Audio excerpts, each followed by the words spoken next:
Olá pessoal, começando mais uma aula da disciplina Álgebra Linear Geometria Analítica 2. Nessa aula a gente vai continuar falando sobre as transformações planas, as transformações lineares planas de R2 em R2. Tá? Nessa aula a gente vai falar da rotação, que é uma transformação muito importante e que muitos alunos têm dificuldade por quererem memorizar a fórmula da transformação. A fórmula da transformação envolve senos e cossenos, então as pessoas ficam tentando memorizar aquilo e que não faz sentido nenhum tentar memorizar. Se a gente conseguir entender como é essa fórmula, de onde ela vem, fica muito fácil para a gente nunca mais esquecer. Bom, então, o que vai ser essa transformação de rotação? A transformação de rotação vai ser o seguinte.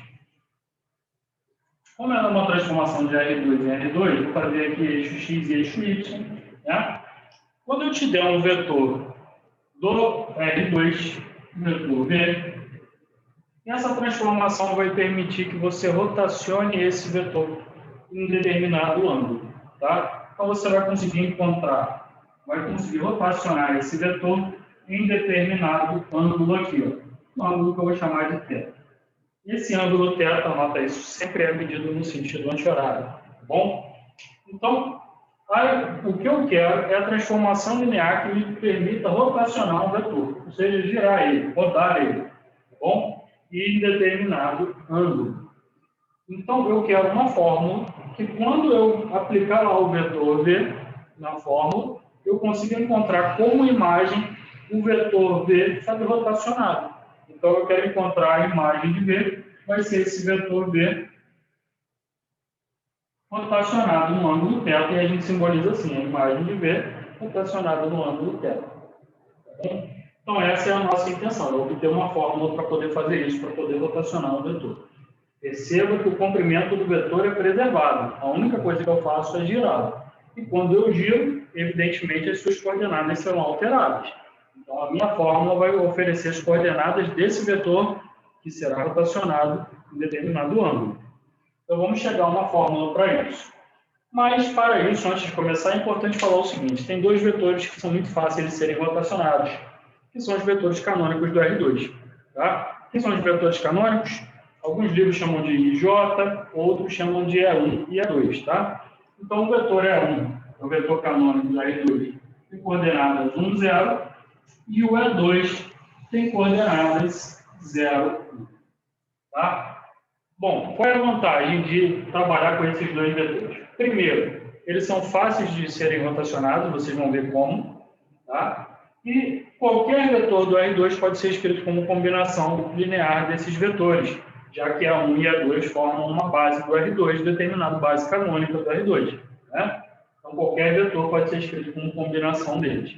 Então, a gente vai ver como que eu rotaciono o E1, como que eu rotaciono o E2, tá? E aí, depois a gente vai ver que, por poder escrever um vetor qualquer do R2 como combinação linear desses dois, fica fácil obter a fórmula da transformação.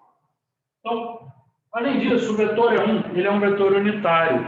O que significa isso? Se você calcular o módulo de E1, o módulo de E1 é 1. Isso significa que o vetor E1 tem comprimento 1. O vetor E2, se eu calcular o módulo de E2, também é 1. O vetor E2 também tem comprimento 1. Então, essa informação é importante, porque quando eu rotacionar esse vetor E1, eu vou obter um outro vetor que tem o mesmo comprimento. Lembrando que o comprimento do vetor, após ele ser rotacionado, é preservado. Então, isso que a gente tem que entender. Então, eu vou desenhar aqui o vetor E1, tá? Está aqui o plano cartesiano. Vou desenhar aqui o vetor E1. Esse aqui é o vetor E1. E eu vou tentar rotacioná-lo, tá? Então, eu vou rotacioná-lo num determinado ângulo, tá? Deixa eu fazer um pouco mais íngreme aqui, para caprichar na qualidade para vocês, tá? Bom, como esse vetor tem comprimento 1, quando eu rotacioná-lo, ele vai estar descrevendo, na verdade, se eu rotacionar o 360 graus, ele vai descrever um círculo unitário, né? Mas eu não vou rotacionar o 360 graus aqui. Eu vou rotacioná-lo um determinado ângulo que eu vou chamar aqui de θ. Bom? Então, a rotação desse vetor é 1. vai me fornecer as coordenadas de um outro vetor aqui, tá? Que é o que eu estou interessado em obter. Quais são as coordenadas do vetor que eu obtenho ao rotacionar o vetor E1 num ângulo θ? Tá? Como eu não sei ainda, mas eu sei o seguinte, a rotação de E1, eu quero a transformação linear que me permita rotacionar E1. Então, a rotação de E1, esse vetor, as coordenadas desse vetor vão ter que ser obtidas de T de E1. Então, a imagem do E1 vai me fornecer as coordenadas desse vetor aqui. Tá? Esse vetor, né, como eu não sei as coordenadas dele, para facilitar a nossa vida, eu vou chamar ele de x1, y1. Isso significa o quê? Que esse vetor vai ter aqui a abscissa x1 e a ordenada y1. E é isso que eu quero encontrar. Quem é x1 e quem que é y1, que vão representar a rotação do vetor E1 num ângulo θ. Tá bom? Bom, isso aqui é muito fácil de fazer. A primeira coisa é que esse vetor, que é a imagem de E1 pela rotação, ele também vai ser unitário. Quando eu rotaciono E1, o tamanho dele é preservado. Então, esse comprimento aqui continua. Se o comprimento de E1 é 1, o módulo de E1 é 1, então o módulo da imagem de E1 também vai ser 1. Certo? Outra coisa que é interessante avaliar é que aqui a gente tem um triângulo retângulo, veja bem. E esse triângulo retângulo tem aqui, ó, cateto adjacente ao ângulo θ é x1 e o cateto oposto ao ângulo θ é y1. Tá certo? Então, como a gente está falando de cateto adjacente, cateto oposto, vamos aplicar então lá a trigonometria para a gente poder obter quem que é x1 e quem que é y1, que são as coordenadas do vetor T de E1, ou seja, as coordenadas do vetor que a gente obtém ao rotacionar E1 no ângulo θ. Bom? Então, olha só. Se eu aplicar aqui nesse triângulo retângulo, né? Está aqui o ângulo de 90 graus. O seno do ângulo θ, seno é o quê? Cateto oposto sobre a hipotenusa. Então, fica y1 sobre 1. Mais seno de θ é y1 sobre 1, y1 dividido por 1 dá y1. É isso? Então, isso aqui vai me gerar que y1 é igual a seno de θ. Olha que interessante. Eu já obtive quem que é o y1. O y1 vai ser seno de θ. Tá? E para obter o para obter o x1, a gente usa o cosseno. Cosseno de θ. Cosseno é cateto adjacente, que é o x1 sobre a hipotenusa, que é 1. Isso significa que o x1 vai ficar como? x1 dividido por 1 dá x1, então x1 igual a cosseno de θ. Então, eu já obtive o x1. Então, a imagem do vetor E1, através dessa transformação, em que rotaciona o vetor E1 no ângulo θ, é o vetor de coordenadas x1 e y1, onde x1 é cosseno de θ e y1 é seno de θ. Então, eu vou escrever isso daqui, né? O que a gente permitiu, o que a gente obteve aqui, foi que o T de E1, a imagem do vetor E1 sendo gerado por um ângulo θ, é o vetor de quais coordenadas? x1, sendo que o x1 vale cosseno de θ, e y1, sendo que y1 vale seno de θ. Isso significa o quê, professor? Significa que se eu falar para você assim, ó, gira o vetor E1 num ângulo de 90 graus. 90 graus é π sobre 2, né? Então, gira o vetor E1 num ângulo de 90 graus. Então, você pode usar isso daqui para obter qual vetor você vai obter, para obter o vetor que corresponde à rotação do vetor E1 num ângulo de 90 graus. Basta substituir o θ por 90 graus. Então, vai ficar cosseno de 90, seno de 90, e aí você obtém o valor dessas coordenadas da imagem do vetor E1 quando ele é rotacionado 90 graus. Ah, e se eu rotacionar 45 graus? Substituir o θ por 45, no cosseno e no seno aqui, você vai obter o valor da abscissa da ordenada desse vetor, que é o vetor rotacionado, né? O E1 foi rotacionado, se transformou em esse vetor. Tá? Então, beleza. A gente já fez com o E1, faltou fazer a mesma coisa com o E2 agora. Então, como é que vai ficar o E2? Tá? O E2, ele é um vetor, eu vou apagar aqui para poder ficar bem claro para a gente.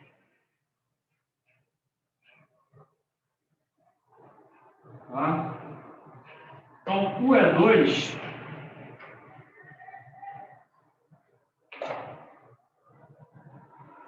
é esse vetor aqui, né? O vetor de coordenadas 0, 1. Esse é o E2. Assim como eu girei o E1 no ângulo θ, eu vou girar o E2 no ângulo θ, também seguindo o sentido anti-horário. Então, esse E2 ele vai rotacionar aqui, ó, no ângulo θ. E aí eu vou obter um vetor com o mesmo comprimento de E2, sendo que ele foi rotacionado aqui no ângulo θ.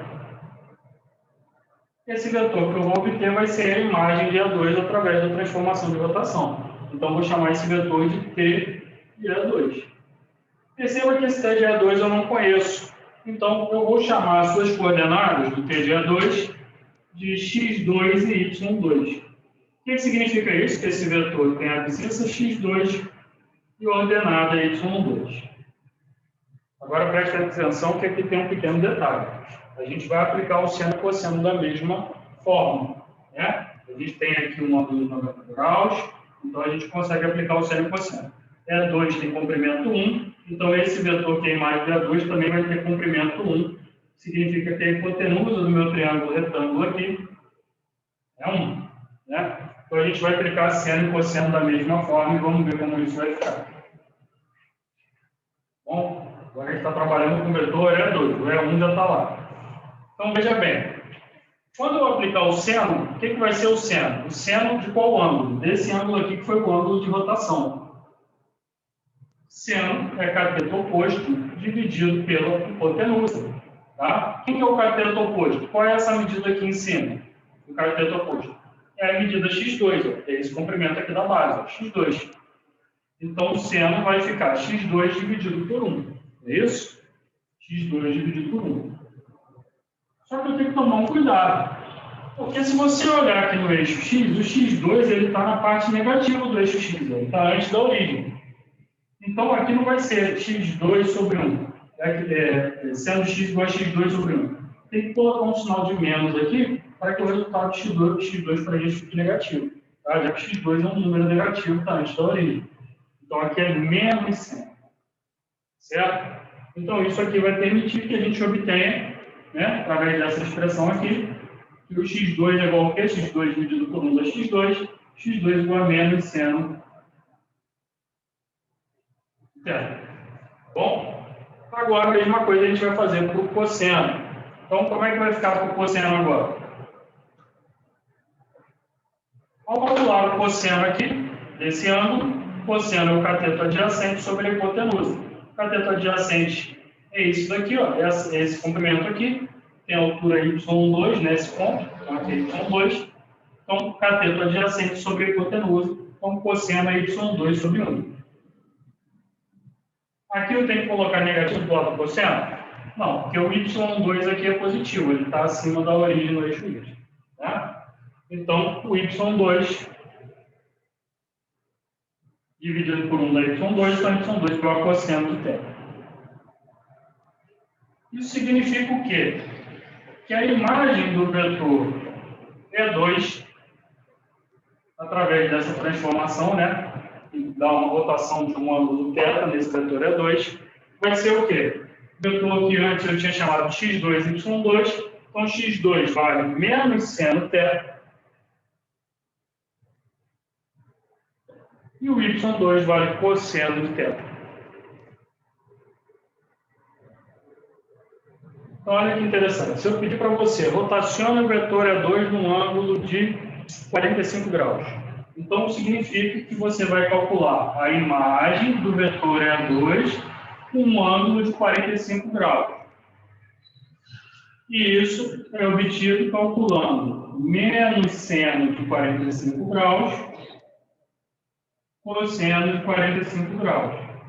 Ou seja, as coordenadas desse vetor, que é a rotação de E2 no ângulo de 45, vão ser seno de 45 é raiz de 2 sobre 2, então menos raiz de 2 sobre 2, e o cosseno de 45 é raiz de 2 sobre 2 também.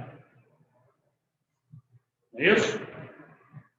Então, significa que a rotação do vetor E2 no ângulo de 45 vai gerar o vetor de coordenadas menos raiz de 2 sobre 2 e mais raiz de 2 sobre 2. Tá? Então, se aqui fosse um ângulo de 45 graus, então essa coordenada aqui seria menos raiz de 2 sobre 2 e essa daqui raiz de 2 sobre 2 positivo. Tudo bem, pessoal, você já conseguiu me explicar como é que rotaciona E1 e E2 com o ângulo θ. Mas eu quero a fórmula da transformação para rotacionar qualquer vetor, e não apenas os vetores canônicos. Beleza, mas agora ficou fácil porque a gente já tem a imagem de E1 e a imagem de E2.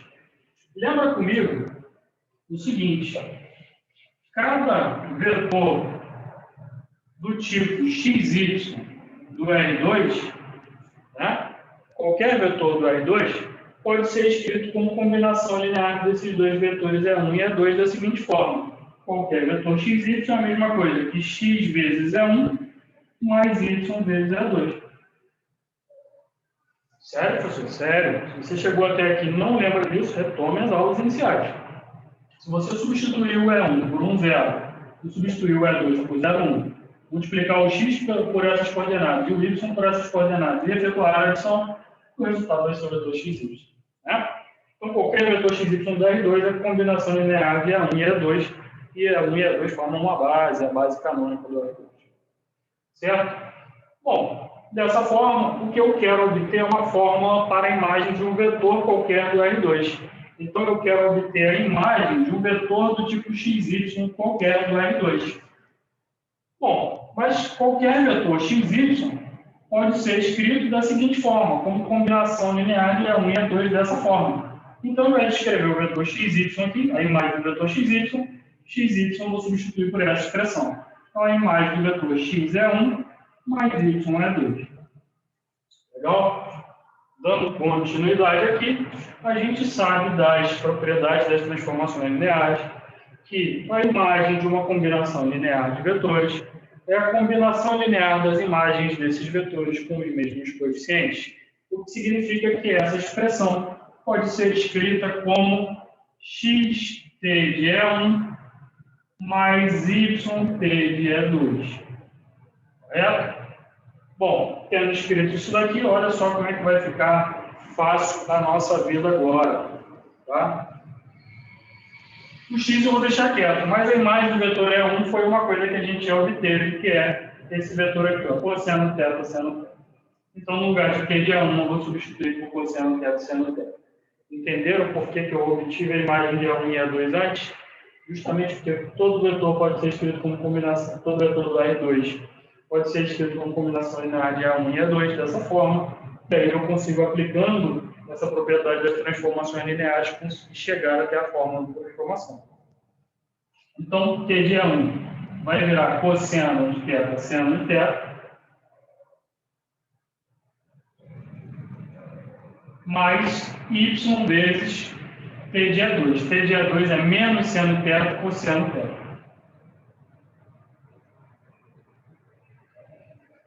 Ok? E aí, para ficar bem claro, né? O que a gente vai fazer agora? Vai fazer continha básica, vai fazer multiplicaçãozinha aqui. Ó. X é um número real, então x vai multiplicar pelo vetor de coordenadas cosseno θ, seno θ. Então vai ficar x cosseno θ, x seno θ. Né?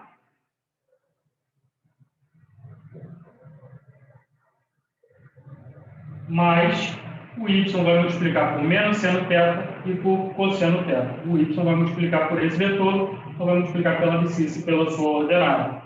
Então vai ficar menos y seno θ e y cosseno θ. Bom, deixa eu apagar aqui embaixo para a gente ganhar espaço. Resumindo, então t de xy vai ficar igual a t de xy vai ficar igual a. Agora eu só vou efetuar a adição desses dois vetores. Então, abscissa mais abscissa, x cosseno θ menos y seno θ, e a ordenada mais a ordenada, x seno θ mais y cosseno θ. X seno θ mais y cosseno θ.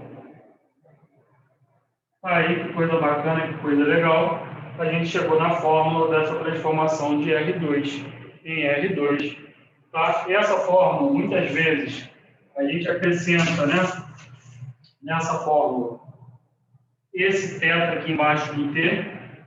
Tá? Esse θ simboliza que a transformação significa uma rotação de um ângulo θ. Eu vou ter que substituir o valor do ângulo θ aqui, eu vou ter que substituir as coordenadas do vetor xy dado. Bom, eu vou fazer um exemplo aqui da aplicação dessa fórmula para que fique fácil para vocês. Então, além dessa fórmula que a gente chegou, né? Então, vou formalizar isso aqui um pouco melhor.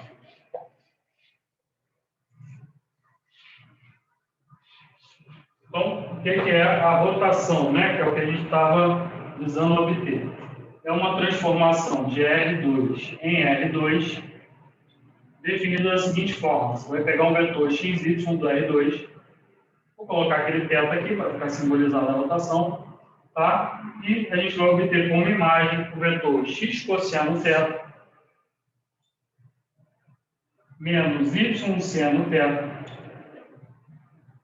E essa é a abscissa, e a ordenada é x seno θ mais y cosseno θ. Tá? Então, essa é a fórmula que você encontra pronta nos livros, tá? Mas é importante que a gente saiba de onde vem essa expressão. Tá?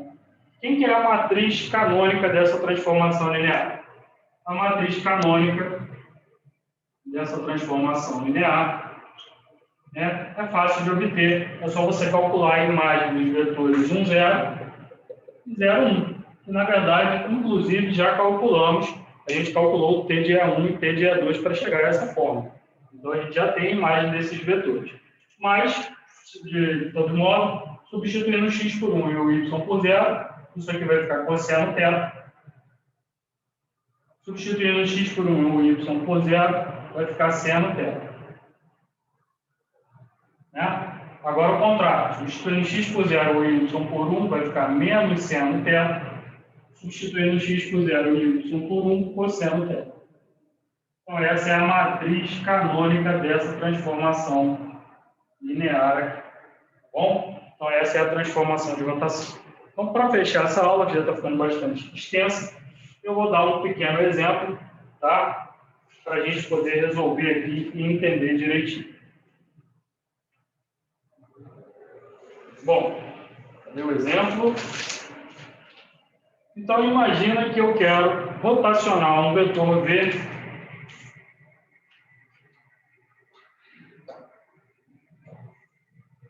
vou escrever aqui no cantinho, dar espaço aqui. Eu quero rotacionar um vetor V de coordenadas 4, 2 por um ângulo θ igual a π sobre 2. Isso aqui é bem fácil, né? Quero rotacionar esse vetor de coordenadas 4, 2, π sobre 2, né? 90 graus. Então, qual vai ser o vetor que eu obtenho ao rotacionar V num ângulo de 90 graus? Na prática, né, para quem não entendeu ainda, é o seguinte, está aqui, ó, eixo x e eixo y. O meu vetor 4, 2 está aqui, ó, 1, 2, 3, 4, 1, 2. Então, o meu vetor 4, 2 é esse vetorzinho aqui.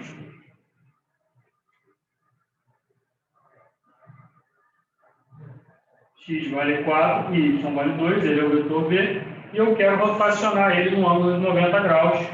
E eu quero saber qual vetor que eu vou obter ao rotacionar, quais são as coordenadas do vetor obtido ao rotacionar esse vetor V no ângulo de 90 graus. Como é que eu faço isso? Bom, o ângulo é de 90 graus. Então, eu vou vir aqui para a minha fórmula e vou substituir o ângulo por 90 graus. Então, eu vou calcular a imagem do vetor XY, os coordenadas 4 e 2, um ângulo θ valendo π sobre 2. Então, vou substituir o θ por π sobre 2. E aí, agora eu vou usar a fórmula, vou substituir na fórmula. O x vale 4, depois cosseno de θ, cosseno de π sobre 2, menos o y, que vale 2, multiplicado pelo seno de θ, que é π sobre 2. Depois vem x seno θ. X é quanto? 4. Então, 4 seno de θ, que é π sobre 2, mais y. Quem que é o y? 2 cosseno de π sobre 2. Percebam que eu preciso saber quem é o seno e o cosseno de π sobre 2. Bom, circunferência trigonométrica que fornece isso para a gente fácil. Eixo dos cossenos e eixo dos senos. Ao gerar um ângulo de 90 graus, você para nesse ponto da circunferência, né? 90 graus, π sobre 2. E o cosseno de π sobre 2, a gente sabe que é 0. E o seno de π sobre 2, a gente sabe que é 1. Tá bom? Olhando para o círculo trigonométrico. Então, agora é só substituir essa expressão aqui. Cosseno de π sobre 2 é 0. E seno de π sobre 2 por 1. Tá? Seno de π sobre 2 por 1. Cosseno de π sobre 2 por 0. Então, olha que interessante aqui. Isso aqui já zerou. Fica menos 2 vezes 1 dá menos 2. 4 vezes 1 dá 4. Aqui vai dar 0, né? Então, 4 vezes 1 dá 4. Então, o vetor, que é a rotação desse vetor 4, 2, é o vetor de coordenadas x valendo menos 2 e y valendo 4. Esse vetorzinho aqui. Certo? Então, esse vetor é o vetor imagem de V, um ângulo de π sobre 2. Legal? Então, é isso que é interessante para a gente. Dá para você resolver os problemas também usando a fórmula, a matriz canônica. Então, se você quer encontrar a imagem de algum vetor em determinado ângulo, você pode usar a matriz canônica, pega a matriz canônica e multiplica pelas coordenadas do vetor, escrevendo o vetor na forma de um vetor coluna, você vai chegar ao mesmo resultado. Tá bom? Então, por exemplo, nesse exemplo em questão que eu dei, está aqui a matriz canônica da minha transformação, eu vou querer encontrar a imagem do vetor 4, 2. Então, eu escrevo ele na forma de uma matriz coluna, tá? Substituo o teto por π sobre 2 aqui. Então, π sobre 2, π sobre 2, π sobre 2 e π sobre 2. Aí, antes de multiplicar, para você não ficar trabalhando com seno e cossenos, qual é a dica que eu dou? Já substituindo essa matriz, quem que é o cosseno de π sobre 2? 0. Quem que é o seno de π sobre 2? 1. Então fica 0, 1. Aqui vai ficar menos 1, porque é menos antes. Aqui é 0. E eu vou multiplicar pelo vetor de coordenadas 4, 2. E aí, ao efetuar essa multiplicação, 0 vezes 4 dá 0, menos 1 vezes 2 dá menos 2. 1 vezes 4 dá 4. 0 vezes 2 dá 0. Então, eu obtenho o mesmo vetor de coordenadas menos 2, 4. Legal? Então, tem essas duas maneiras de encontrar a imagem através da rotação. Então, resumindo nessa aula de hoje, o que eu fiz foi obter a fórmula da rotação para vocês. Essa fórmula ela é muito importante, assim como a matriz canônica dessa transformação. Isso é usado em muitos problemas. Não precisa ficar memorizando isso, desde que você entenda o raciocínio que eu fiz aqui. Então, você passa esse raciocínio no papel, faz e refaz de novo para você entender todo passo a passo dessa dedução, para que você não precise decorar fórmula, tá bom? E faça exemplos desse tipo. Pega um vetor qualquer, um determinado ângulo, e tenta encontrar a imagem dele para verificar quais são as coordenadas desse vetor quando ele é rotacionado em determinado ângulo. Tá bom? Desejo a todos bons estudos. Não deixem de curtir, compartilhar e se inscrever no canal. Até a nossa próxima videoaula.